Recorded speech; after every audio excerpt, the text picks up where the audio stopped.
Vous avez vu le taux de dépression, de suicide et de rapports sexuels, c'est quand même... Consommation de neuroleptiques, chez les jeunes, d'antidépresseurs. Chez les jeunes. Ah non, j'ai pas vu. Ça a explosé. Ça a explosé et à une vitesse folle, c'est-à-dire en moins de 10 ans. Voilà. C'est-à-dire qu'en gros, ça a un peu commencé avant, et là on a atteint une société qui n'arrive plus à faire que les jeunes s'aiment, que les jeunes désirent. C'est-à-dire que c'est des jeunes qui sont... C'est toute une génération qui est prise par l'angoisse. Et des angoisses, en plus, qui sont à chaque fois projectives. C'est-à-dire qu'on est passé d'une sorte de panique morale absolue. Enfin, un truc vachement intéressant. Vous avez vu en France qu'il y a eu... vous vous souvenez il y a eu les punaises de lit. C'est intéressant, non? La façon dont ça a apparu et ça a disparu. Avec à chaque fois, oui. Mais vous vous souvenez avant des seringues? Les seringues? Vous vous souvenez pas de ça?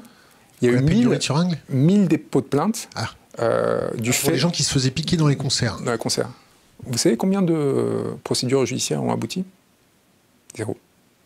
Ça n'existait pas. Et vous savez ce qu'on a découvert? Qu'au milieu du 19e siècle, il y avait déjà eu une panique morale similaire. Et donc ça, c'est des symptômes d'une société qui devient phobique et qui en fait que des gens s'auto-convainquent qu'ils sont victimes de quelque chose. Et qui rentrent dans des rapports d'autodestruction, notamment favorisés par la position victimaire qui en fait est devenue... Il y a des gens qui se sont fait piquer dans les concerts. Non. Non, c'est ça qui est incroyable. Non, ça n'est pas arrivé, ça n'existait pas. Sauf que par mimétisme, ils ont fini par s'auto-convaincre, sincèrement. Il y en a quelques-uns qui probablement voulaient surfer sur... Mais la plupart pensaient être sincèrement victimes de ce phénomène. Vous vous rendez compte? La psyché humaine et ce que ça dit sur la relativité de... Et ça, c'est alimenté aussi par quelque chose qui arrive souvent dans des sociétés qui sont en cours d'effondrement ou en tout cas de transition forte, c'est la valorisation de la position victimaire. C'est-à-dire que la victime devient une figure valorisée au sein de la société. Donc devenir victime, ça peut devenir pour certains objectifs pour sortir de l'étau psychique, économique, ainsi de suite, sont sortis et se revendiquer. Qui ne se sont pas auto-convaincus d'être des victimes.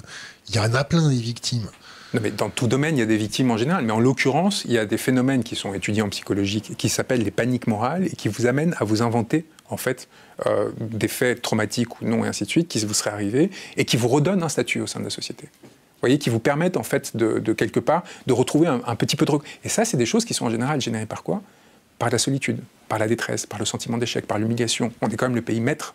Tout notre système en France repose sur l'humiliation. Les grandes écoles, le bac avant ça, le système scolaire et ainsi de suite. C'est un système d'écrasement. C'est comme ça qu'on maintient l'ordre. C'est comme ça que la République est née et qu'elle a écrasé, qu'elle a réussi à unifier ce territoire-là. C'est en écrasant celui qui parlait avec un accent. C'est en écrasant les patois. C'est en écrasant les langues régionales, en écrasant leur culture, en unifiant avec une violence extraordinaire. Une culture. Et aujourd'hui, on est en train de s'aborder cette culture. Tant qu'avoir fait des sacrifices, autant essayer de la préserver, de la protéger, non, de la nourrir, d'en faire peut-être un vecteur positif de régénération de quelque chose. Ces sortes de conversions comme ça qui nous permettent à un moment donné de rayonner. Eh bien non, là maintenant, on est en train de la vendre en fait.